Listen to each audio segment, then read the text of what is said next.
In today session एक हम practical करने वाले हैं कि कोई एक फाइल है, उसके अंदर कोई कंटेंट है और वो फाइल है हमारी TXT फाइल है, उसका कोई कंटेंट है, उसको हमें कैरेक्टर बाय कैरेक्टर किसी दूसरी फाइल में सेव कराना है उसका कंटेंट।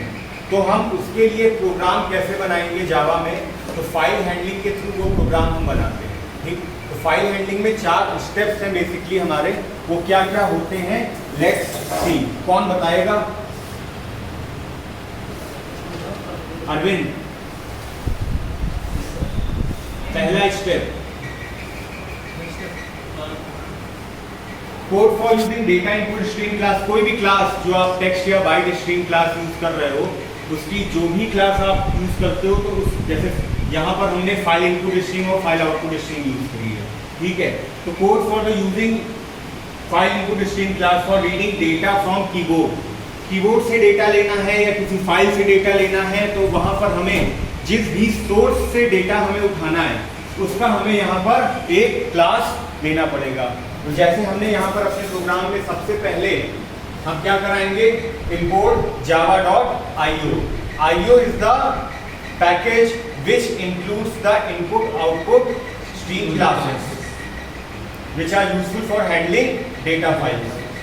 फाइल हैंडलिंग में ये सारी चीजें यूज होती हैं, तो हम यहाँ पर पैकेज इंपोर्ट कराते हैं java.io। एक हमने क्लास बनाया, उस क्लास के अंदर हमने मेन मेथड बनाया है। मेन मेथड में हमने एक ch इंटीजर टाइप का, डेटा टाइप का एक ch वेरिएबल लिया हुआ है, जो कि हम आगे यूज करेंगे कैरेक्टर बाय कैरेक्टर रीड करने के लिए डेटा को। फिर अब यहाँ पर सबसे पहला स्टेप, फाइल हैंडलिंग का पहला स्टेप, हमें क्लास का ऑब्जेक्ट बनाना है। किस क्लास का? जिस भी डेटा सोर्स से हम वो ऑब्जेक्ट उठा रहे हैं। जैसे कीबोर्ड से लेते हैं तो हम वहां पर डेटा इनपुट स्ट्रीम लेते हैं। ठीक, अगर हम यहाँ पर किसी फाइल से डेटा रीड करा रहे हैं तो फाइल इनपुट स्ट्रीम और उसका ऑब्जेक्ट का नाम, ठीक, input, that is your input. और यहाँ पर हमने अभी इसको दे दिया है नल वैल्यू। और एक ऑब्जेक्ट बनाया फाइल आउटपुट स्ट्रीम की, हमने जो डेटा इनपुट लिया हुआ है इसको हमें कॉपी करके किसी आउटपुट पे सेव करना है, किसी आउटपुट फाइल पे सेव करना है, जो कि एक TXT फाइल है। File output stream f_out equals to null. ठीक, नेक्स्ट अब ट्राई ब्लॉक के अंदर हम क्या लिखते हैं, f equals to new file input stream in dot txt double quotes के अंदर, f_out equals to new file output stream out dot txt double quotes के अंदर। एक इन डॉट txt फाइल है, एक आउट डॉट txt फाइल है, और एक हमारी demo copy dot Java file है। 3 फाइलें इसमें बनेंगी।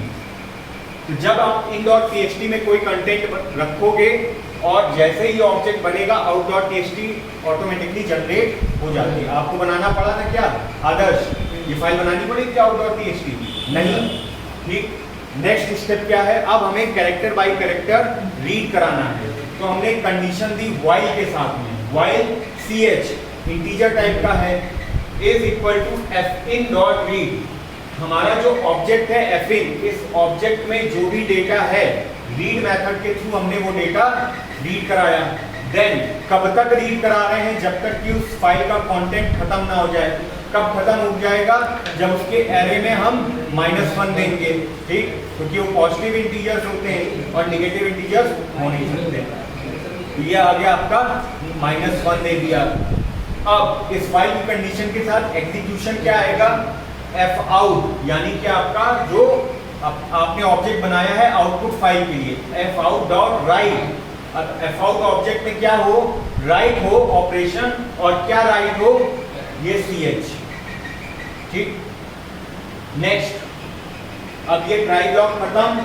अब यहाँ पे इसके कैश और फाइनली ब्लॉक आएंगे। कैश में आपने दिया IO exception e dot print stack trace. जब आप system dot out dot println की जगह प्रिंट स्टैक ट्रेस लिखते हैं तो इसका क्या सिग्निफिकेंस होता है, इसका सिग्निफिकेंस ये होता है कि आपको आपकी वार्निंग का या जो भी आपकी एक्सेप्शन है उसका पूरा डिस्क्रिप्शन ये आपको देता है, किस लाइन नंबर पे है, किस क्लास से ये एरर आई है, बाकी सारी चीजें।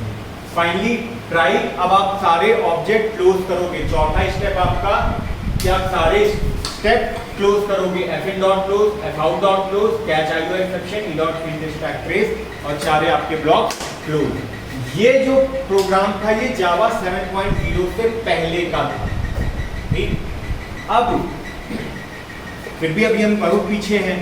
जावा 7.0 अभी चल रहा है जावा 21। उसमें हमने आज पढ़ा है कि हम एक रिकॉर्ड डेटा टाइप भी यूज कर सकते हैं, ठीक है, आज पढ़ा था, ठीक। और क्या कर सकते हैं, बहुत सारी चीजें हैं। कलेक्शन एपीआई में हमने देखा कि वहां पर हम कौन सा एक कलेक्शन सीक्वेंस यूज कर सकते हैं। There are many things which we can use in Java 21।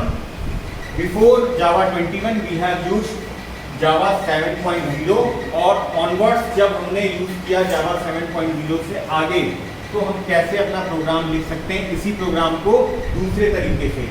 Try block के अंदर हमने इस ब्लॉक में सारा डेटा अपना ऑब्जेक्ट बना लिया, file input stream, file output stream, और उसके बाद ये ट्राई ब्लॉक, इसमें स्टेटमेंट लिखा जाएगा, जो भी स्टेटमेंट आप एग्जीक्यूट कराना चाह रहे हो, जैसे व्हाइल के साथ कंडीशन के साथ रीड और राइट ऑपरेशन, ठीक। उसके बाद catch, IO exception. Now let's execute this program. उससे पहले ये 4 स्टेप जो होते हैं आपकी फाइल हैंडलिंग में, वो आप देख लो। पहला स्टेप फाइल हैंडलिंग की अगर ये देखी जाए तो java.io पैकेज के अंदर होता है इनपुट स्ट्रीम और आउटपुट स्ट्रीम होता है, सिस्टम है सी फील्ड इन आउट और एरर, ये सारी चीज़ें हम पढ़ चुके हैं पहले ही। अब आपको सिर्फ स्टेप्स में रिमाइंड कराना चाह रहा हूँ कि कोड फॉर यूजिंग जो भी आपका सोर्स ऑब्जेक्ट है उस क्लास का नाम, for reading the data from that source, जैसे file input stream fin equals to new file input stream, और वो फाइल जिसका कि आपको डेटा लेना है। यहाँ पर हम ऑब्जेक्ट बना रहे हैं, कीबोर्ड से डेटा उठा रहे हैं, तो यहाँ पर system डॉट इन यूज करेंगे, ठीक। दूसरा स्टेप क्या है, attach the file where data is to be stored, जो भी डेटा स्टोर है उस फाइल को अटैच कराओ। Data from data input stream and right it into function, ठीक है।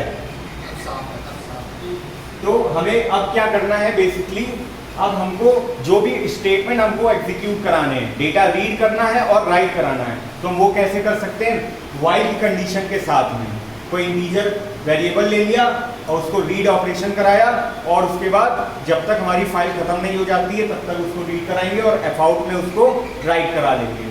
राइट कराने के बाद हमारा प्रोग्राम खत्म। हमें कनेक्शन से अगला स्टेप क्या है, 4th स्टेप, कि हमें सारे connection, file should be close after performing input और output operation to ensure safety of data, F out dot close, जो भी एफ इन है, एफ आउट है, जो भी आपने ऑब्जेक्ट बनाए हैं उन सारे ऑब्जेक्ट को क्लोज करना है, ठीक है।